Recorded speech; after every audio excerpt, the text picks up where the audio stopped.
নমস্কার বন্ধুরা, প্রচেষ্টা পথ স্টাডিতে তোমাদেরকে স্বাগত। আজ আমি একাদশ শ্রেণীর বাংলা ফার্স্ট সেমিস্টারের জন্য পুঁই মাছা গল্প থেকে গুরুত্বপূর্ণ এমসিকিউ প্রশ্নের উত্তর নিয়ে হাজির হয়েছি। প্রশ্নগুলো তোমরা দেখতে থাকো। পুঁই মাছা গল্পের লেখক কে? বিভূতিভূষণ বন্দ্যোপাধ্যায়। পুঁই মাছা গল্পটি প্রকাশিত হয়েছিল কোন পত্রিকায়? প্রবাসী পত্রিকায়। পুঁই মাছা গল্পের প্রধান চরিত্র কে? খেন্তি। খেন্তির পিতার নাম কী ছিল? সহায় হরি। খেন্তির মায়ের নাম কী ছিল? অন্নপূর্ণা। সহায় হরি কয় মেয়ে ছিল? 3 মেয়ে। সহায় হরির 3 মেয়ের নাম কী ছিল? খেন্তি, পুটি, রাধি। খেন্তির বিবাহ স্থির হয়েছিল কার সঙ্গে? সীমন্ত মজুমদারের ছেলের সঙ্গে। সীমন্ত মজুমদারের ছেলে কেমন ছিল? অসৎ চরিত্রের। সীমন্ত মজুমদারের ছেলেকে কারা প্রহার করেছিল? কুম্ভকার বধূর আত্মীয়রা। শ্রীমন্ত মজুমদারের ছেলের সাথে খেন্তির বিয়ে কে ভেঙে দিয়েছিল? এর উত্তরে সহায় হরি। 3 কাল গিয়েছে, 1 কাল আছে কথাটি কে বলেছিল? অন্নপূর্ণা।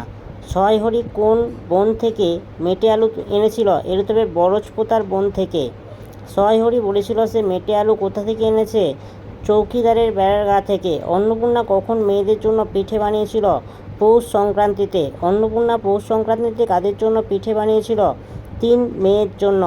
অন্নপূর্ণা পৌষ সংক্রান্তিতে কী পিঠে বানিয়েছিল? পাটিসাপটা। খেন্তি কটা পাটিসাপটা খেয়েছিল? 22-24টা।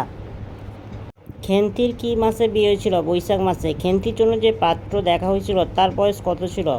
40-এর বেশি নয়। খেন্তির জন্য যে পাত্র দেখা হয়েছিল তার বাড়ি কোথায়? শহরে।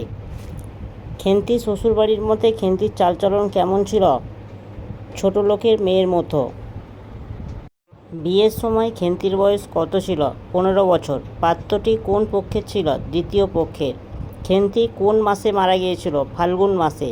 খেন্তির কী রোগ হয়েছিল? বসন্ত রোগ হয়েছিল। খেন্তি কীভাবে মারা গিয়েছিল? বিনা চিকিৎসায়। খেন্তি কী খেতে ভালোবাসত? পুঁই শাক। খেন্তিকে গল্পে বিশেষায়িত করা হয়েছে কী বলে? লোভী মেয়েটি বলে। খেন্তি কী গাছের চারা লাগিয়েছিল? এর উত্তর হবে পুঁই গাছের চারা লাগিয়েছিল। খেন্তির করুণ পরিণতির জন্য কী দায়ী ছিল? সমাজ ব্যবস্থা। পুঁই মাছা গল্পের উৎস কী? মেঘ মল্লার। অন্নপূর্ণা কোন তেল চুলে মাখছিল? নারকোল তেল। স্ত্রীর মতানুসারে সহায় হরি কোথায় ঘুরে বেড়ান? দুলে বাগদিপাড়ায়। খেন্তির চিংড়ি মাছ এনেছিল কার কাছ থেকে? গয়া পিসির কাছ থেকে। গয়া পিসির কাছে সহায় হরির ধার ছিল কয় পয়সা? 2 পয়সা। অন্নপূর্ণা পুঁই শাক ফেলে দিয়ে আসতে বলেছিলেন কাকে? রাধিকে।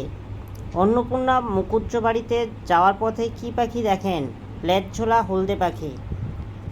লেজঝোলা হলদে পাখি কোন গাছের ডালে বসেছিল? আমড়া গাছের ডালে। সহায় হরির আনা মেটে আলুর ওজন কত ছিল?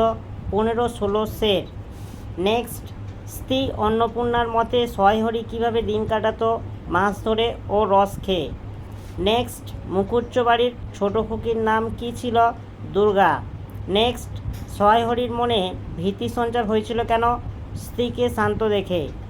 মেয়েটির হাতে কী ছিল? 1 বোঝা পুঁই শাক।